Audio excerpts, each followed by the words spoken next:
These trucks are hopeless in two-wheel drive. I mean, it doesn't help that it has summer tires, but still, you think it would be a little better than this. Happy Saturday, crew. What's going on? We are heading in. Also, if you're watching this video right now, I need you to pause it. Big shout out to the Footlong Farmer. He's showing what we do in agriculture and everything. I want you to go into the video that's in the description and comment on it. Have you checked with Vern? This was one of our mentors back in the day, and anytime we did something, we need to make sure we check with Vern. So comment on his videos. Have you checked with Vern? Big shout out from Cowboy Trent.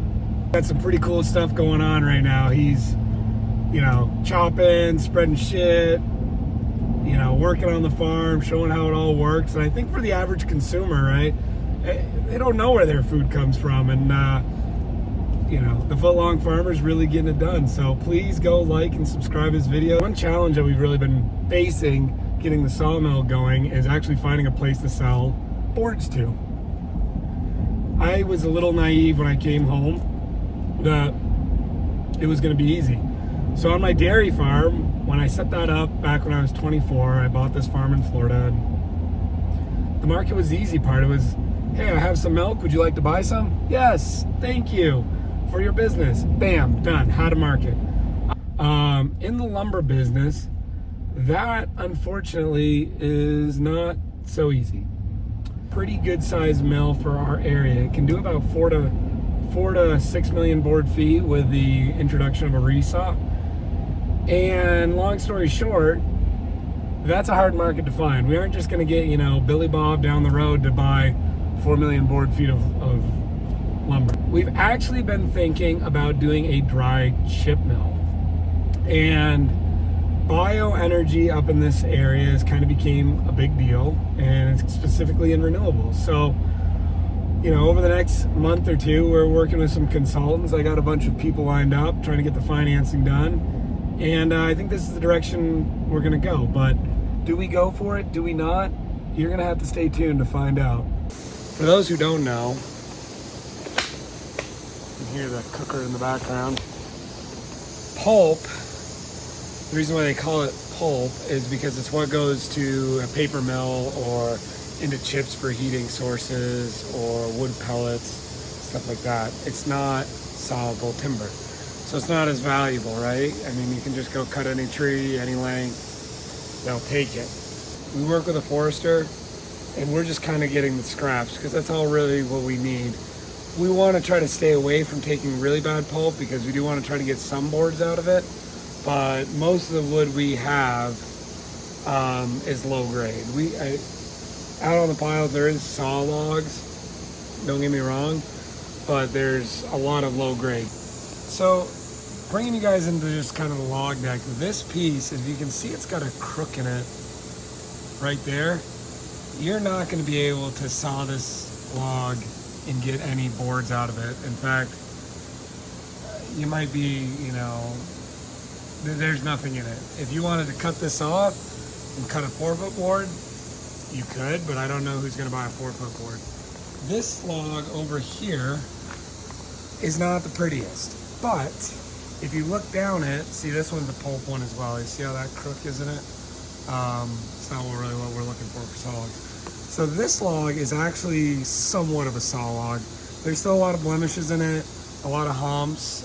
It's not a prime saw log, but if you look at the center here, I mean, there's a lot of wood in it, and it's relatively straight. You can roll it around. You can see there's some bumps and stuff on it, but it's pretty straight. This will be good sawable timber. You get some 2x6s, 2x8s out of, good stuff. So that's just kind of a good example.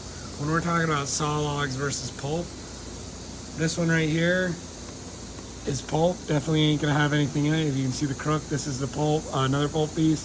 It's gonna have a crook in it. Those are gonna go, for me, I don't really have a use for them. We might bring them up to the farm and burn them, or see if I can get somebody with a truck to come just basically get rid of it.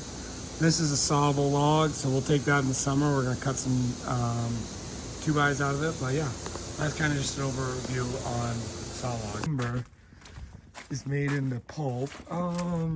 which is basically paper products. So you see this board right here, it's all crooked. It's all crooked up.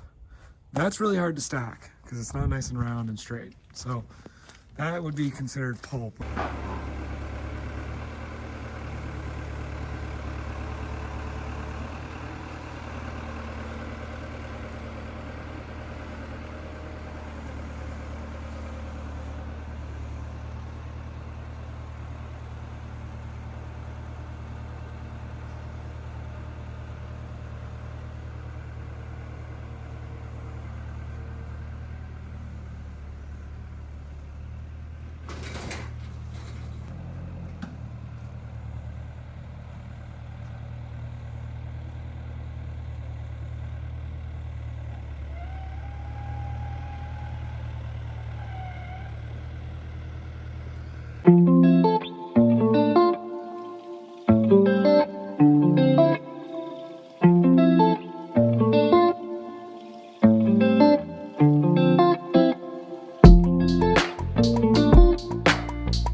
So we got some snow to plow this morning, and Normally we have this plow that goes on the skid steer and it takes like 10 minutes to do the whole yard. As you can see, it's a pretty big yard here. Hopefully when the snow goes, I'm gonna kind of give you guys a tour of what we got going on. It's really nice real estate, pretty excited about it. But our loader will not start. So as you can see, we have it's anti-theft, right? This is not the original motor, nor usually started up in the cab, but it's kind of clicking. So what we are gonna do is we are gonna fix that problem right now. Just so you guys know, this is a heat gun. Now it's basically an oversized hairdryer. Hair dryers are the best tool ever invented. I mean, yeah, you can do your hair with it, but there are loads of things that you can do with it. We're gonna use this heat gun, which puts out a lot more heat than a hair dryer. And we're gonna get this starter warmed up. So let me move over here so you can see what we're doing. I think it's something with when it freezes, it gets water in here, and we'll let it start. You know, it only happens when it rains a bunch and then freezes. And other problem is we don't really use it every day, so it's not like used. But I think it's something to do with the contactors in there. Like I said, this thing's really hot, so you gotta be careful not hold it in one place too long. It'll melt the plastic. But no, not quite there yet.